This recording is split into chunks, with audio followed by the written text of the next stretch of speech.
This is our 2023 mock draft first round only, because otherwise we would quite frankly be here until 4 a.m. But we've got 4 folks here tonight. I'm here with Allie, Elise. She joined last week from Twitter. How was your week, Allie? It was good. Been looking forward to this all week. Yeah, you've been doing your homework a little bit? It got my spreadsheet and everything. Fantastic. Cody, I know your homework's in your head. You don't need to do a bunch. You were instructing us how to do homework. How have you been? Been pretty good. You know me, I did homework anyways. You did homework for the rest of us. And Wes, you are in Florida tonight by the way of San Francisco. How are you, sir? The Lakers lost. It sucked, but we'll get through it together. It did suck. I am doing good. It's been a whirlwind day. I was able to dedicate some of my 5-hour plane ride to research for this, so I am ready. Was that a straight shot? Yes. San Francisco, Orlando, sweet. Yeah, usually out of Sioux Falls, South Dakota, where I am, we're not cool enough to have straight shots. You got to stop in Colorado or Denver or Chicago. But anyhow, let's get it started. We have an order. Allie's going to start. She's got the Panthers. Hit start on your mock drafts, and you are up, Allie, with the first pick going to the Carolina Panthers.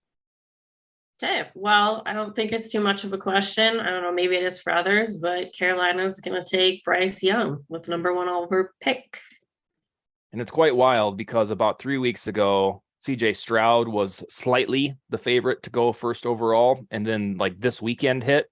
And now if you trust Vegas, which you should, if you're gambling, it's overwhelming favorite Bryce Young to the point where like you don't even want to bet on it because it's so stupid too. And then it's like, all right, well, how far is Stroud going to fall? I don't know in the real world, but why don't you, I'm going to have my order up here. This is Wes. You got the Houston Texans, who could pretty much do anything they want here roster need wise. Yeah. Houston Texans, they added D'Amico Ryans as their head coach in the offseason, their third straight head coach in as many years. I have them going against the grain and going with Will Anderson, the best defender in this draft. I think with D'Amico's background, he's going to want to set the tone early. They do have a pick a little later in this first round that could land them a quarterback, or I imagine they'll make some trades during the draft as well to accumulate picks for next year and hopefully be able to make that splash for one of those quarterbacks coming out next year. So Will Anderson. If we allowed trades, do you suspect they trade out of this, or do you think that they're going to take Will Anderson as is? I would take Will Anderson here and trade. I think they have pick number 12. I would trade that one. Okay, and see how the board starts to look at quarterback. Mm-hmm. Yeah, you got to remember, there's quietly probably at least 3 of these teams that are in the Caleb Williams sweepstakes, although they will not admit it. And so that's next year. We'll be doing that 1 year from tonight, doing that saga, which will be fun. Hopefully there's some mystery to it, and it's not just some asshole team for sure is going to get them. All right, Cody, is that you?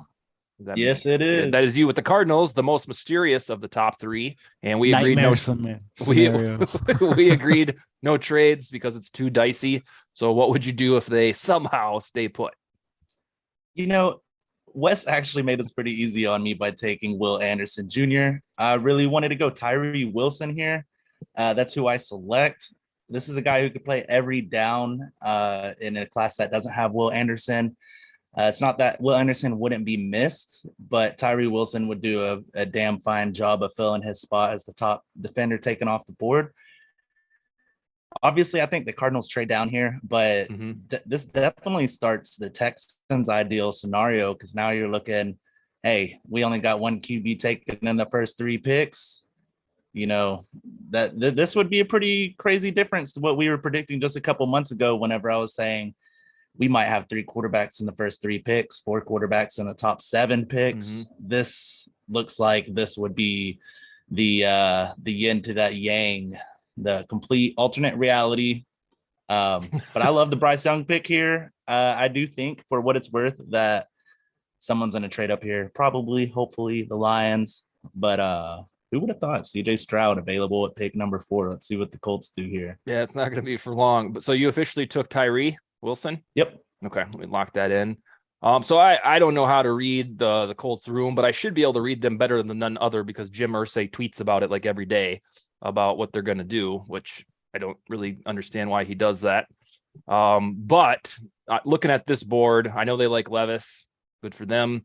Richardson's probably not as a sure thing as Stroud, so I would love for the Vikings to get in the mix here and do something real sexy for Stroud, especially if he tumbles further. But in the realistic world, I think Stroud, for me, I tweeted today, he's the only quarterback that isn't tiny, weird, or old.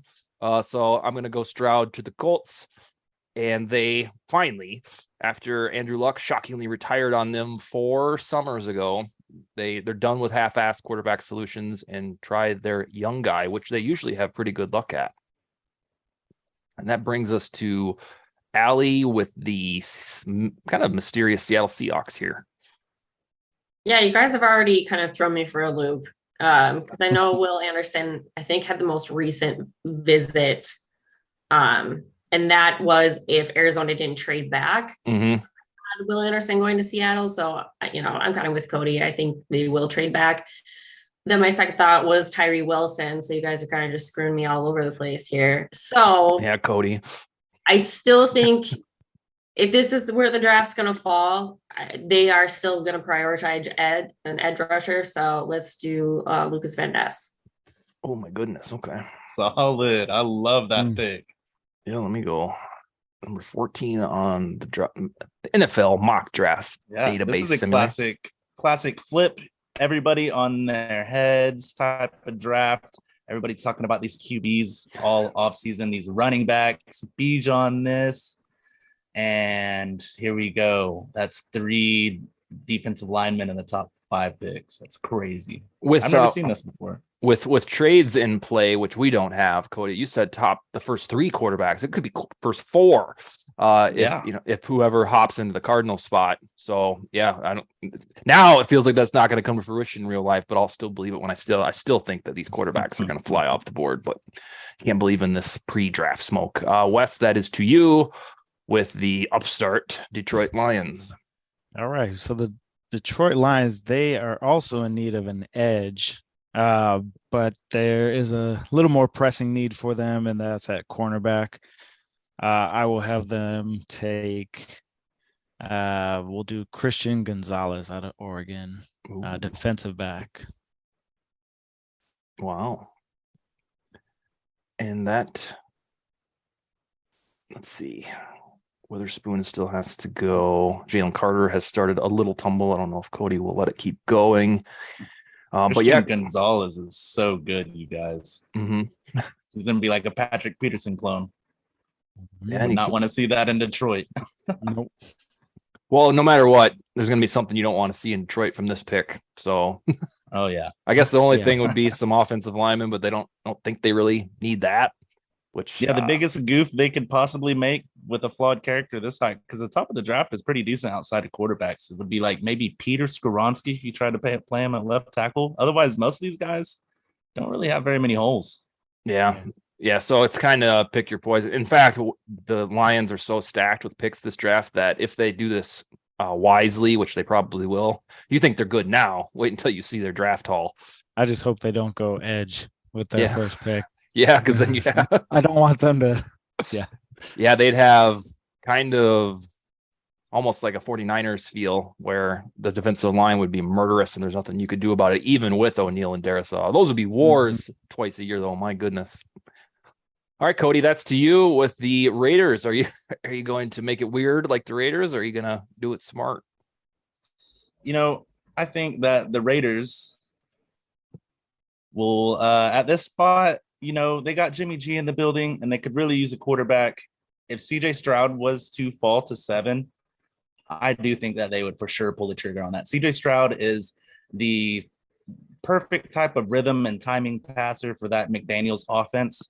Now, whenever you're talking rhythm and timing passer, I'm not sure Anthony Richardson and Will Levis come to mind. Actually, I know for a fact they don't come to mind.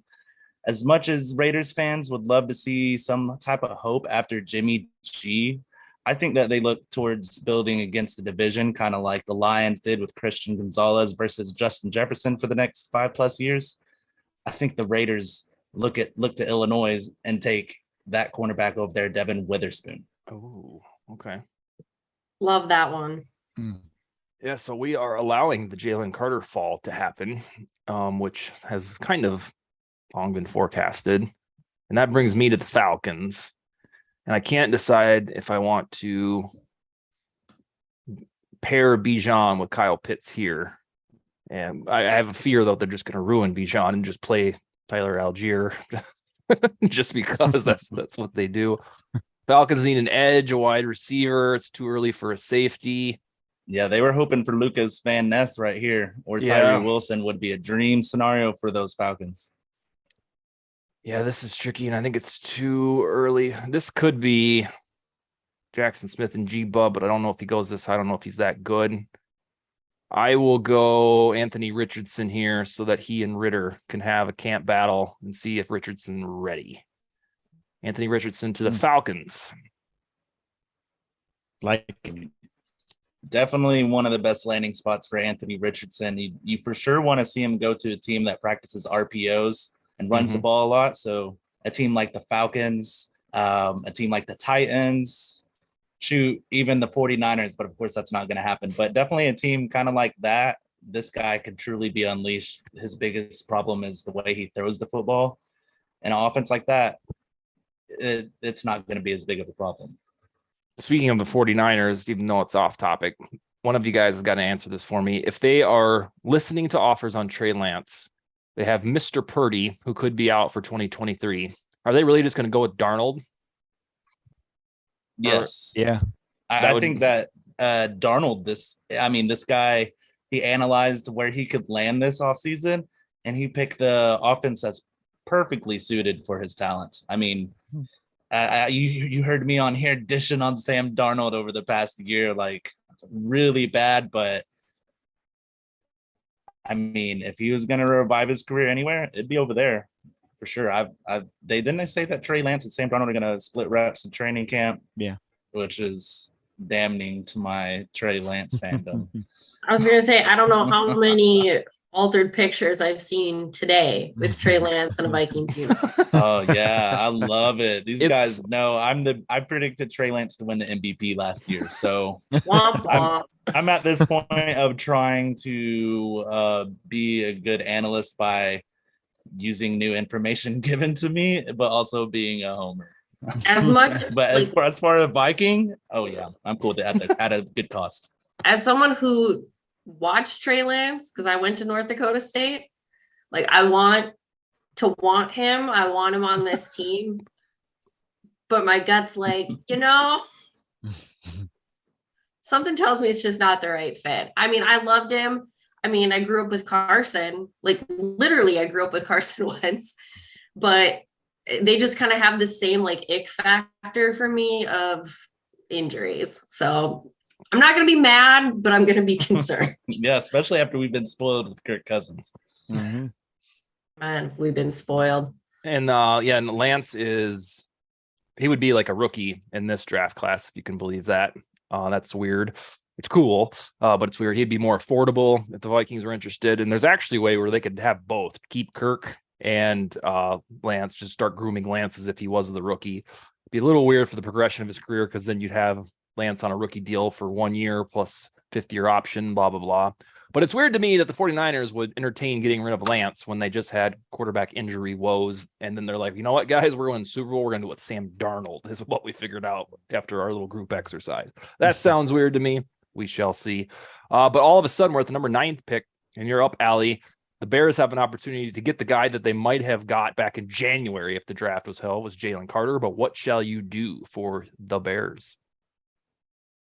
Well, I did have Jalen Carter as one of my top options for them. But if the other NFC North team did not take Peter Skoronsky, the Bears will. Okay. I think with, the trade with Carolina, they have plenty of needs to address, obviously, but they've got a slew of picks that they can do that in the second round. I think with Skoronsky's just kind of arm length, they probably, it wouldn't be highly unlikely to move him to guard, but the Bears have so many damn needs. You could, throw a dart in any direction and you'll probably hit something. So, Yes. but we're going to go with Peter Skoronsky. All right, Northwestern stays close to home with the number 9th pick, and that brings us to Wes with the most fascinating pick in the draft. They're the opposite of the Eagles, in my opinion, where they just kind of, what do you guys want, Eagles? Because you don't need a whole lot. Don't do it, Wes. Howie Don't do Roseman is jumping up and down here. I had them going edge when I was mocking on the plane here. But with Jalen Carter falling to them, they have to pull that trigger without a doubt. Without a doubt. And just like last year where they had a few players fall to them in the draft, the same things happen. So it is so insane. Imagine 360-pound Jordan Davis next to this guy. Yeah, nuts. So they're just gonna play next to each other. Is that the theory? Yeah, just like at Georgia.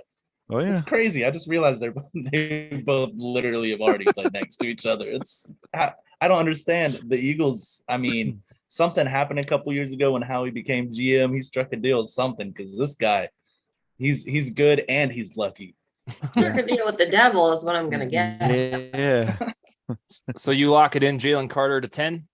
Absolutely. All right, so that leaves the Bijan sweepstakes even more intriguing, and that brings us to Cody at the Titans, number 11.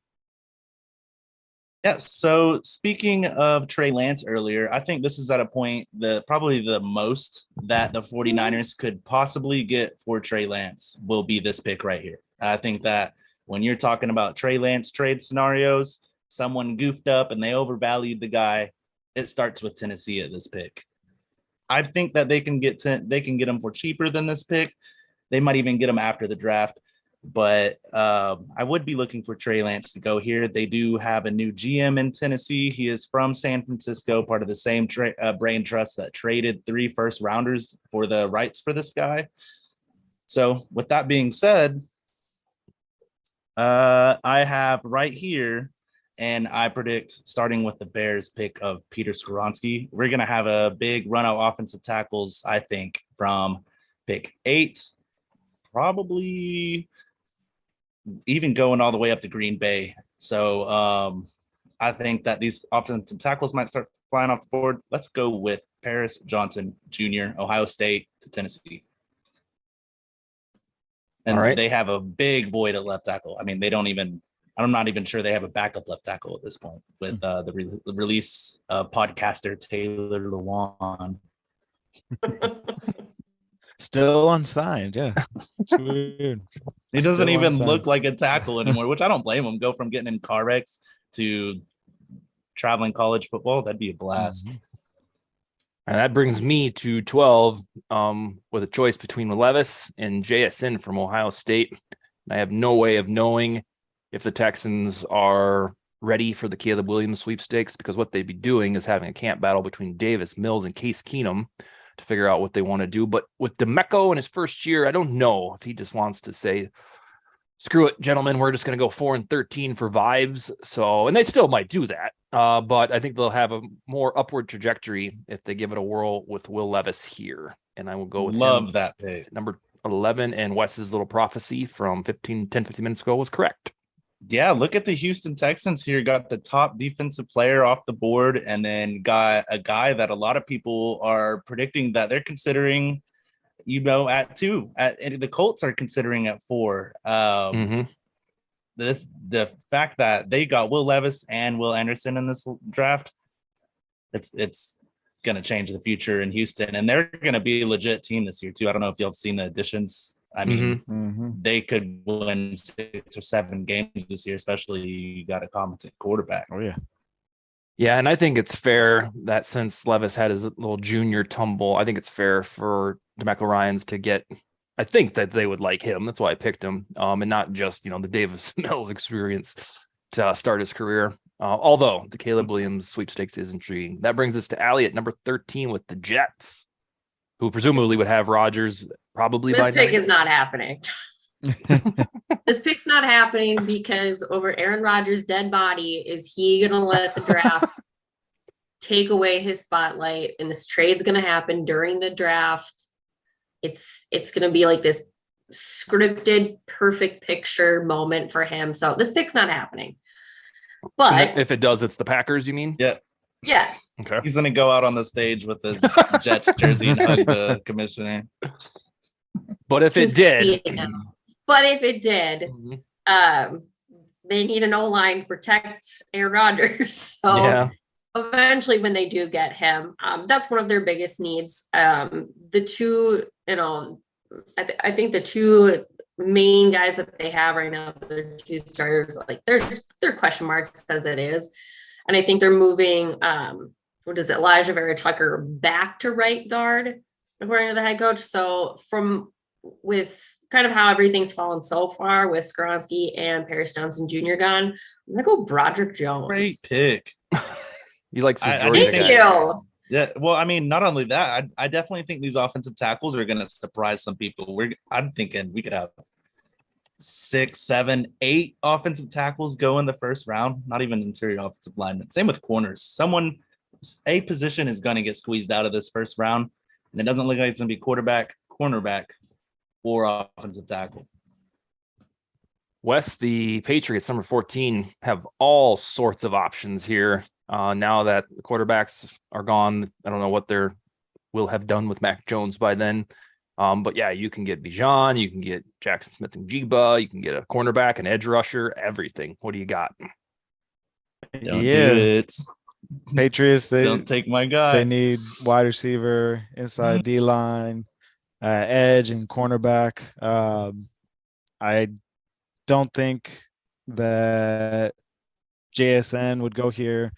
I don't think that Bijan would go here.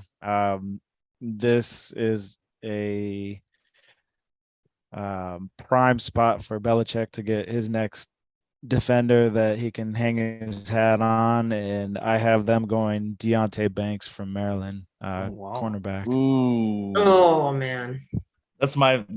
By the way, Allie, that's my most wishful Viking right there for sure. Well, that was my next pick, so this will be fun. That's who you most want to see occur, Cody, for the Vikings. Well, I mean, for sure it's Joey Porter, but I don't. We're doing this mock draft and he's still there. I don't think he makes it another 8 picks to us. Either one of these two guys, I think literally they were born to play in our defense. I mean, they could be schematically bad, but they still play. They're still literally made and trained to play in our defense. These guys could go in the second round and they'd still be great values to our team. Maybe not others. Who is Flores' coaching tree? Belichick. There you go. Yep. Who isn't part of that tree is the question. Oh no, who is Flores' coaching tree? Like, who'd he come from? Yeah, Belichick. So yeah. Wow, this is a really good mock draft, you guys, for sure. Well, then make it even better Deontay with the Packers Banks. pick. Oh yeah, for sure. I think the Packers, they got a tough one here. They need another running back. Yeah, for sure. See, this is where before the show started, we talked, are we going to do what they should do? Or are we going to do what we think they should do? And so we decided to do what they should do. What they should do is take Jackson Smith and Jigba here. What the Packers probably won't do is take a receiver in the first round. I think that, I mean, honestly, if they take a tight end in the first round, that's like it's like a meme in real life. I can't believe they finally invested in the offensive skill positions in the first round and it's a tight end. Miles Murphy is who I think they would take in this real life scenario. Jackson Smith and Jigba is who they should take. And so that's who my pick is Jackson Smith and Jigba. Jeez. This is a guy, he is literally the perfect complement to their second rounder last year in Christian Watson. They don't have a slot receiver right now. I mean, it might be like Randall Cobb's corpse, but Jackson Smith and Jigba was made for this offense. He is probably my second favorite player in this entire rookie class. And I'm going to love that he's going to kill it in Green Bay, but I'm going to hate having to play him twice a year. That's for sure. I think this is a Justin Jefferson, Jamar Chase level prospect. And you put him on the Packers. Good for you. Yep. All They right. want a running back, Cody. Yeah. Oh no, you'd say that, and then that would turn out to be horrendous for us too. It'd have Bijan for 5 years. Yay. All right. Well, that brings it to the Commanders for me, if I'm not mistaken. And the way this board has fallen, they have Kendall Fuller at cornerback, the Gopher Benjamin Saint. Oh, I don't know how to say his last name. How do you say that one, Cody? St. Just. St. Just. Yeah, I wasn't sure if it was pronounced like that. And they need cornerbacks, and Joey Porter staring me in the face. So I will lock that in for Washington. And that brings us back to we're now over the halfway point for anyone that's curious. And that is let's see, the Steelers, and that is to Allie. All right. Well, you guys took like everyone that I was hoping for. So, I mean, still, their main concern is their offensive line. Realistically, with their positioning, I wouldn't be surprised if they just don't force anything for what's on the board and they trade back. But, realistically, obviously these offensive tackles have just flown off. And from what I've been reading, it's like only 4 have been expected to be picked in the first 20, and look where we are now. A lot of mocks I see have them taking a corner. So I don't know what insight these analysts have been getting, but I'm going to go with Darnell Wright. I'm going to stick with offense. Again, I've seen that guy go as high as 9 to the Bears. Gotta love my Tennessee, so let's do it. West to number, 18, the Lions. How frisky are they here? You guys really did it. You did it again to me. You did it again. You left a position of need with a strong player available for a team that I really don't want to see get strong. Detroit Lions, they had already which one are they going to take? Defensive back. They also need an edge. They're going to go with the edge with the most upside. The combine warrior, Nolan Smith. Real quick, guys, catch me up. Washington selected who? Joey Porter. Didn't I say that out loud?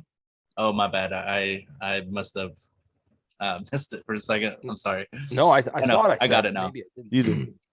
Okay, cool.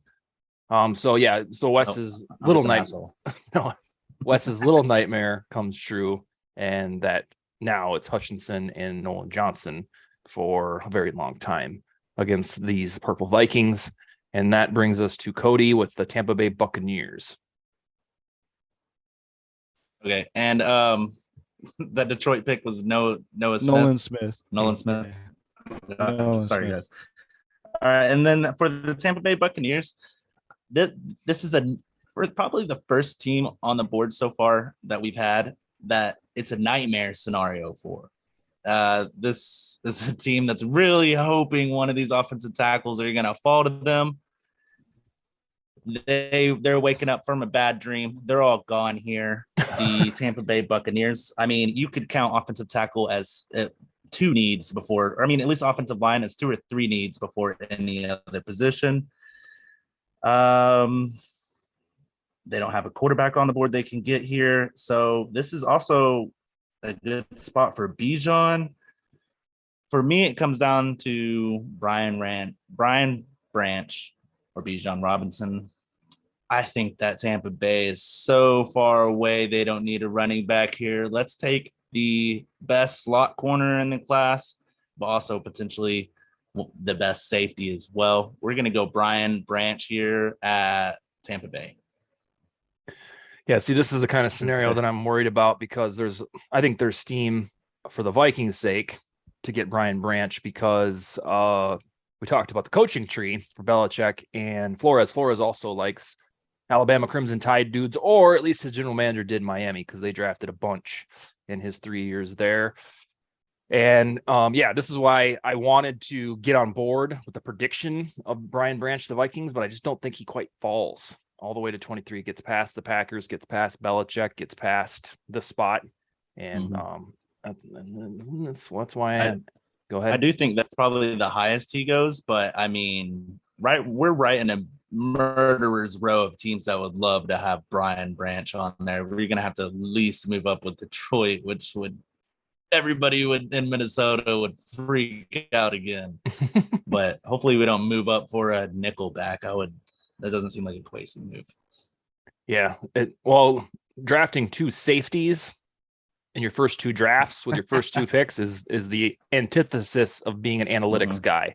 Now I could buy into the Branch part because he's more versatile than just a safety, but this could also be the last year of Harrison Smith. He could retire, and then you'd have Scene and Branch. Nobody would be upset by that. So on the whole, I think it's unlikely that Kwesi takes 2 safeties in his first 2 drafts with the first round. But Branch he feels like a sure thing. When you watch his tape and the way he tackles, I think he's going to be good no matter where he goes, which brings me to the Seahawks, who notoriously aren't very good drafters. I don't know. So they got the edge taken care of courtesy of Allie's pick, Van Ness. They could get a wide receiver to get richer with Metcalf. But I'm going to go against the grain and think that they get a little funky and do a junior reach for Osiris Torrance, guard from Florida. Yeah, the Seahawks are definitely a team that's unconventional. So this is definitely another spot you could see a guy go maybe 10, 15 spots earlier than you were anticipating. And they did fill both their offensive tackles. The only other spot I could see them do something crazy, like you were talking about with the Vikings taking 2 safeties back to back. That's year by year. Imagine Seahawks, I could see them going defensive end or something like that. So Seahawks are definitely, especially because they're right in front of the Vikings, a team to watch to make some wild moves. And then we're all the way to the Chargers, and Allie is up, and we're not sure how Austin Eckler's deal will be resolved. If it'll be a trade, a kumbaya, because Bijan is staring you in the face. So I'm not sure how you want to handle this, Allie. I don't know. My gut says they'll trade him during the draft. I mean, he's made it pretty clear he wants out, and Herbert needs targets. There's no doubt about it. They're also they're in a position where they could take best player available, which right now is Bijan Robinson. But, Keenan Allen's getting older. He missed, 9 games last year with an injury. And Quentin Johnson is staring me also right in the face. So I'm going to go with Quentin Johnson. Preparing for life after Keenan Allen. And the weird part about best player available in Bijan is that if you want to talk brass tacks, he's probably like at pick number 3, the best player available, but we just don't give a shit about running backs, which we talk about pretty much every week on this show. Not that we don't personally, but the NFL does. And at this point, the Minnesota Vikings are celebrating in the draft room. They're going to get one of 2 players. That's always my hope and my goal. I'm manifesting right now. And that'll be up to you in about 2 minutes, Wes. So Baltimore is on the clock. We think probably with Lamar as quarterback. So what are you going to do here? Maybe Lamar quarterback, I should say. Yeah. Baltimore, even with the addition of OBJ, they still need help at wide receiver. They also need cornerback. I had Joey Porter Jr. as a target for them. They could also use edge. I don't believe they go wide receiver. That kind of goes against their historic tendency. So I will go edge here, and I will go list a bit with Will McDonald IV. Yeah, he's sneaky. He's way down where he shouldn't be in a lot of these mock drafts. But it was definitely a surprise pick. All right, this is kind of Ozzy. This is kind of like on in a fantasy draft where you're looking down the list when somebody says a name that you're like, okay, what? Not that that's a bad pick, but he's down all the way on our list at 33. But yes, they do have a need. When I wrote about Zadarius Smith landing spots, I have the Ravens on there, not only because he started there and almost went there. It's that they need edge rushers, which is a really weird thing to say about the Ravens, but they do compared to the rest of the league. They could stand to get richer there, and evidently they will. And Cody, that leaves you with probably the reason that a lot of people tuned into this YouTube episode of Vikes Now and the franchise tag, the hybrid one for tonight, because the Vikings are up on the clock and they have a choice of Bijan Robinson, Miles Murphy, Jordan Addison, Kalijah Cansey, Zay Flowers, Brian Breesy.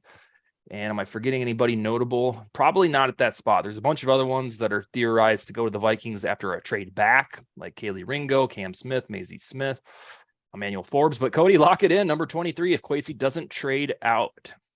So I do think that Kwesi's going to trade out here. Their ideal scenario is that one of the corners that went maybe 2 picks ago, or the last corner that went off the board, would fall down to here. Then their next hope, if we were to entertain the receiver idea at this spot, it's probably Quentin Johnson. And in this scenario, and I don't believe they'll take a receiver, but for the receiver crowd out there, that's your guy. He's already off the board. We don't need to talk about it. A lot of people at this spot want to just pigeonhole Kalijah Cansey in there. He worked out with Aaron Donald. He's supposed to be fast just like him. I think that this is a position that they could fill early with someone who has elite traits, and that's going to be edge rusher, and that's going to be Miles Murphy.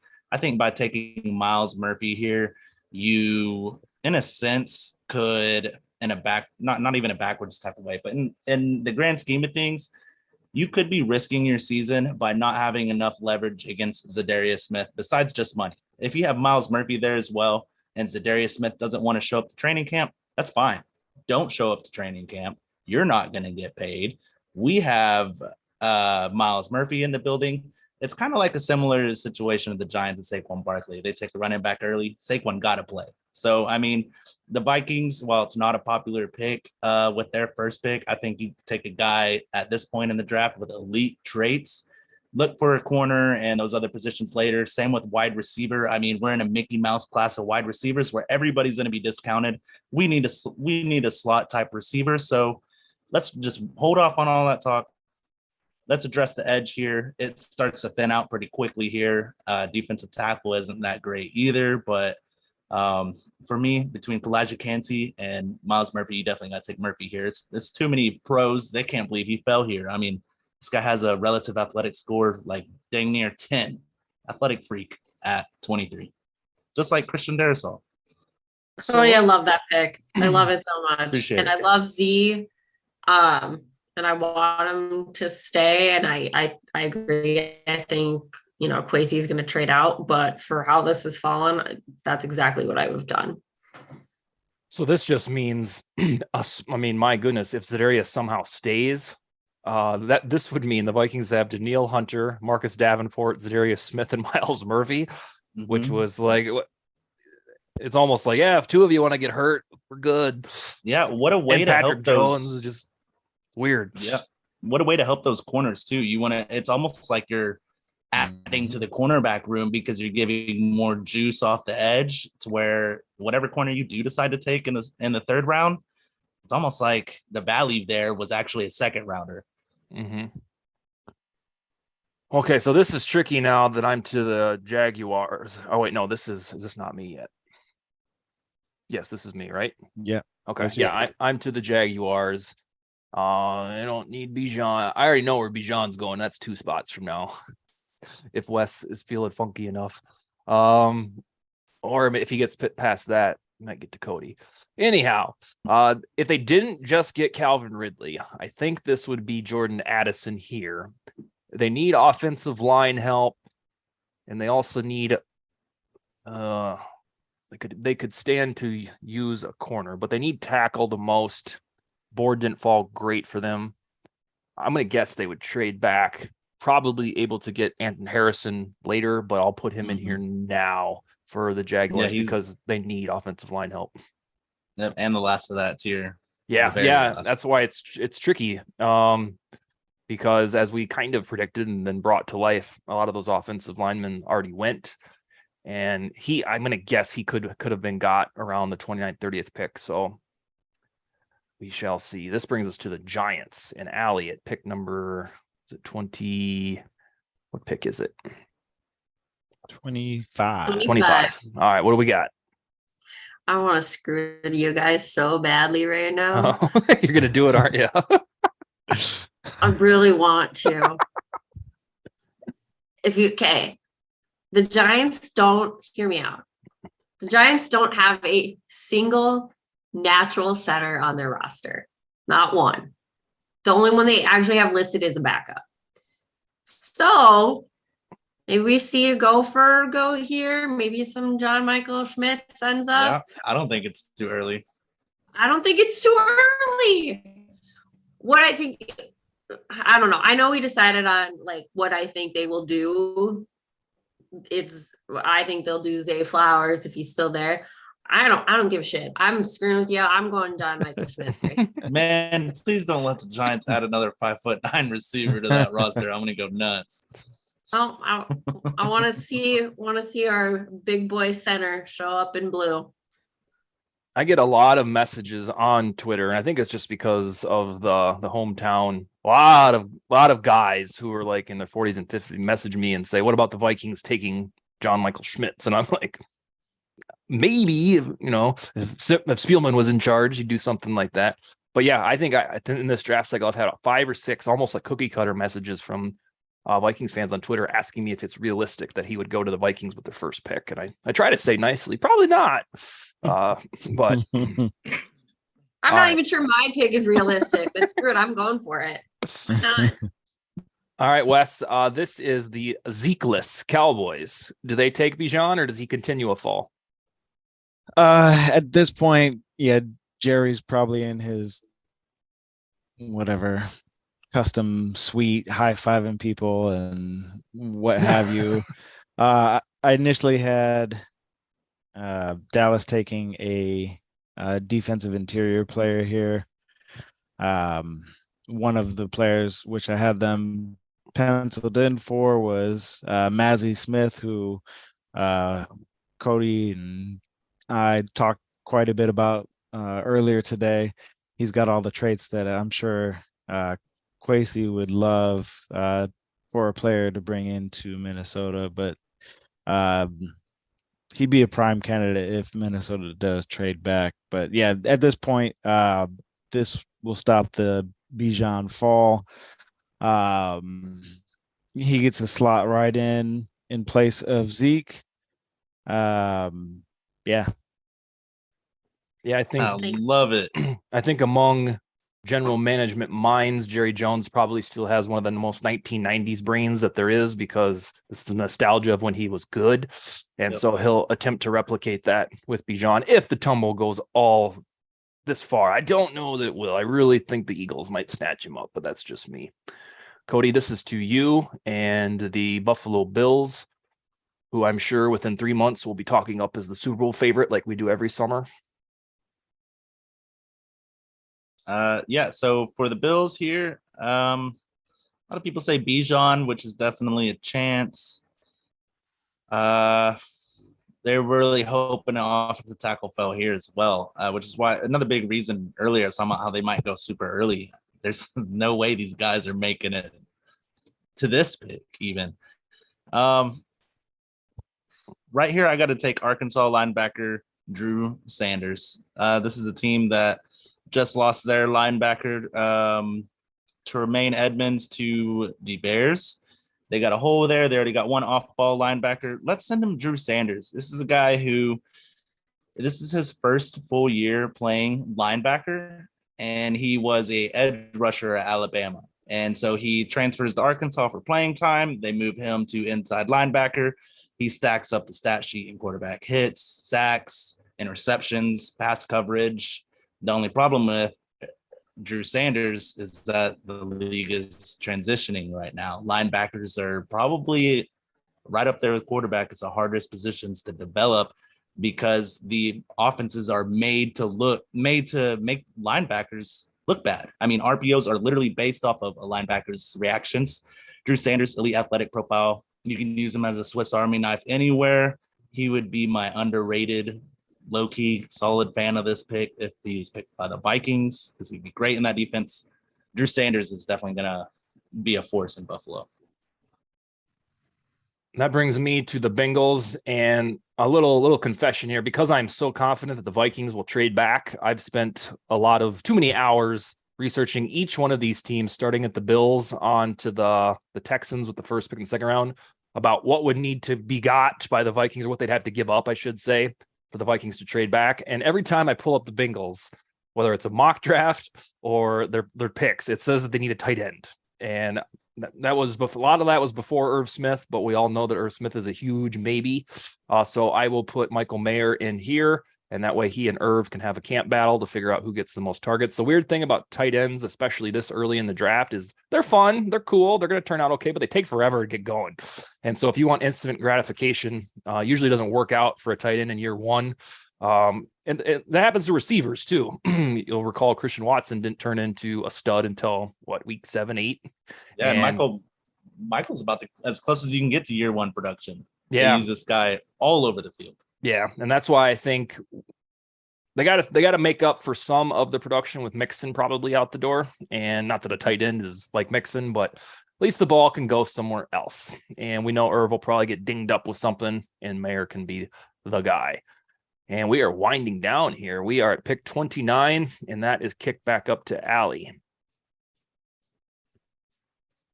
Oh, this is hard. I think one of their bigger needs for the Saints is edge, but it's true for a lot of teams, as we've already seen. So it's just going to depend on how the board falls in this one. Clearly most of them are gone from the ones that are worth taking in the first, but the Saints have the oldest roster last season. So they need all the young guys they can get. They also have a limited salary cap this offseason, which means they lost several defensive linemen, including Marcus Davenport. I personally think they're going to trade out, but for what's fallen here, originally I had them really going with Keon White, and honestly, I think I'm going to stick with it. I think he is one of those that if they're going to stay, he pops up. And he goes to the Saints. And also, when I do finally put together my official Vikings predictions, I'm about 98% confident that the trade back team will be with the Saints. Because I can't remember the exact pick that they have in the third round, but whatever it makes sense on the draft calculator that the Vikings would get this pick. And I think it's an early third or something. So this will probably be the team that I predict the Vikings trade back with, which would be interesting because the Vikings would pick 29th. And on this board, maybe Jordan Addison or something. We shall see. But yeah, that is all the way down to the Eagles at 30. And Wes, that's to you. All right. So the Eagles, they got lucky. They wound up with Jalen Carter at pick number 10 to fill out their defensive interior. They still need help on the edge. I don't know if they're in love with the remaining candidates on the edge at this current point. They had a weird offseason with who's our cornerback? Oh, they re-signed Bradbury Slay. and then Darius Slay and them had on again, off again type of relationship transpiring. Going over his contract. So I think they go cornerback here, and this will be the last year with Slay in Philly. So I have them going Emmanuel Forbes. At that spot, I would love to see. Well, I just now thought about it, but looking at this board here, I think this is the first spot that Darnell Washington could realistically go. Talk about having a 6 offensive lineman, and the Eagles are exactly the type of team to all of a sudden build up a super strength without the rest of the league being ready for it. You talk about Jalen Hurts by far leading the quarterbacks in rushing touchdowns. They also have that insane rugby pile scrum move. Now imagine Darnell Washington leading the charge on that, throwing Jalen Hurts over the pile. Darnell Washington would be another sneaky ad here for Eagles team that's really harvesting Georgia players as well. But corner, I mean, this team, strength on strength on strength on strength. And then Forbes is the guy that is like my 6-year-old son's weight, isn't he? Like 160 pounds. My son weighs 60 pounds, but fool's gold. Forbes is 160, right? Yeah, you ever seen a 160-pound person get smacked by a 200-pound receiver?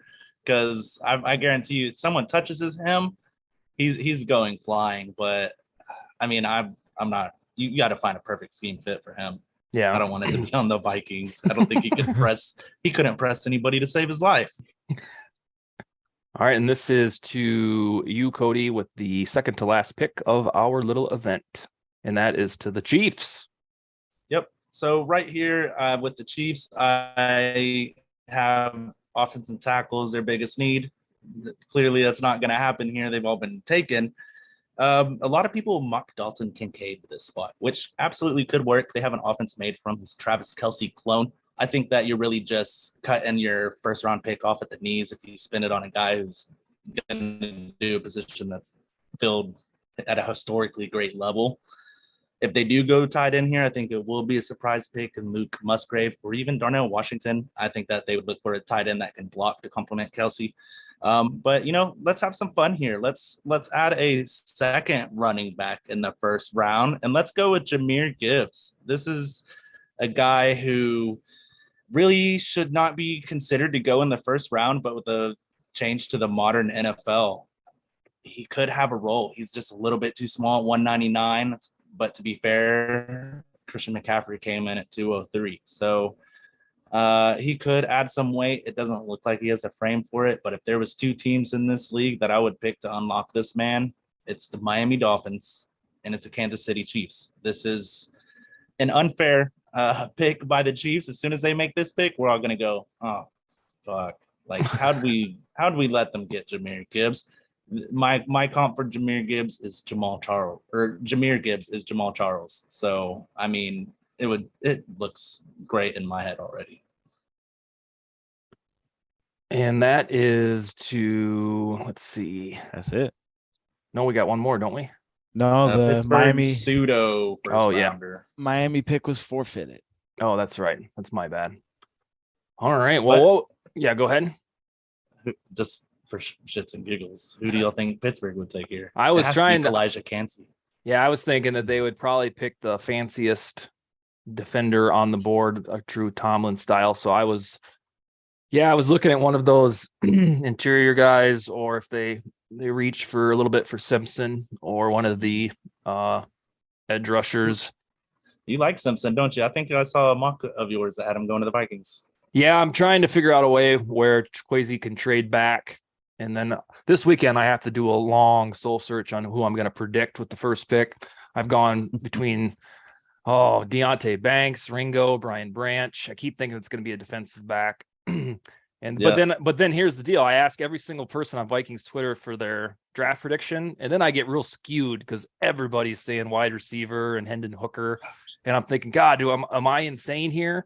And that's like the Facebook groups. No. These are asking. Some of these are people that you love and trust. So Maisie Smith was the one that was most surprising because it was like Paul Charchian, Ted Glover. Some good ones. Yeah, they said Maisie via trade back. That's one popular sentiment is trade back. But then the number of Addisons that I have, which is fine. And then the truth be told, and God love you, whenever I see Hendon Hooker, I almost just dismiss it, which probably means it's gonna fucking happen. And I do not want Hendon Hooker at all. I know I kind of hyped him up playing devil's advocate a little while back, but that's all that was. Well, I'll take him and I'll love him no matter what, but I want him in after round one. True that. If Kwesi takes someone, he's at the point where I'm saying, okay, he's seeing something maybe everybody else isn't. Which I saw your mock draft on this here website, by the way. Yeah. Like, oh, hey, there's Dustin. Let's see who he picked. Yeah, I got a thing for Breesy. I just don't know if he seems like he could tumble a little bit further, but I know I've been all over. Mm-hmm. He seems exactly like the defensive lineman that someone's going to take in the first round who's going to have the same or worst defensive lineman grades his whole rookie contract. Like kind of like Ed Oliver for the Bills. Yeah. That's kind of the vibes he's giving off. Like Ed Oliver's still gonna break out anytime now. Brian Breesy seems like he's gonna be the same way, but he was the number 1 recruit in his entire class. I just think he's still living off that name. Yeah. Do you know well, what his overall athletic score was? I Cody actually does. don't know that off the Oh, top you of my head. don't? Do you Oh, know? my goodness. No, I don't have it. Oh, no. But I think this fascination started because so the mock draft shit starts for me in December because you start to see the lay of the land. And then it gets real amplified right after the Vikings lose, whenever that is. And Breesy was always in the top 15 for about the first 6 weeks. And I thought, all right, well, we want to finally get over the Shamar Stephen era or the Armin Watts era or the Jonathan Bullard era. We want to get somebody who's good on the inside. So Breesy was kind of my guy. And the past 3 years, my gut has told me for the Vikings pick in 2021, it was Micah Parsons before he became a big thing. I was right there. Last year, I wanted them to stay put and get Kyle Hamilton. I was right there. And then this year it's been Breesy. And so I'm riding this gut instinct that I have on defense anyhow. Well, I got his RAS pulled up here, the relative athletic score. He is a 9.53. Oh, I got 9.61. Yeah, still pretty close. I am missing broad and vertical here, but I mean, looking at his 3-cone and his shuttle, the 2 things that I would look at the most for edge defender, I mean, he's at 9.04 and 8.73. That's way up there for sure. Yeah, I mean, the athletic profile is there. It'd be interesting for sure. He's definitely a position the Vikings could use. I think what I want is Joey Porter to fall to 23, and then they just pick him and call it a day. Because I swear to God, with those bloodline defensive backs, you can't go wrong. Like they're all solid, and like whether or not, as soon as you see their name that they're a son of so and so, Asante Samuel and Antoine Winfield, it's like, yep, they're gonna be good. Why don't you just go ahead and do it? So, all right, Allie, did you have a good time with us? Had a great time. Thank you guys. We're pressing you over an hour. The rest of you twos, we'll see you next week. We got to figure out what we want to do because it'll be the night before the draft. We've already done our mock, but we'll spitball that off air. Once again, thanks for joining us, Allie. We'll hope you'll come back.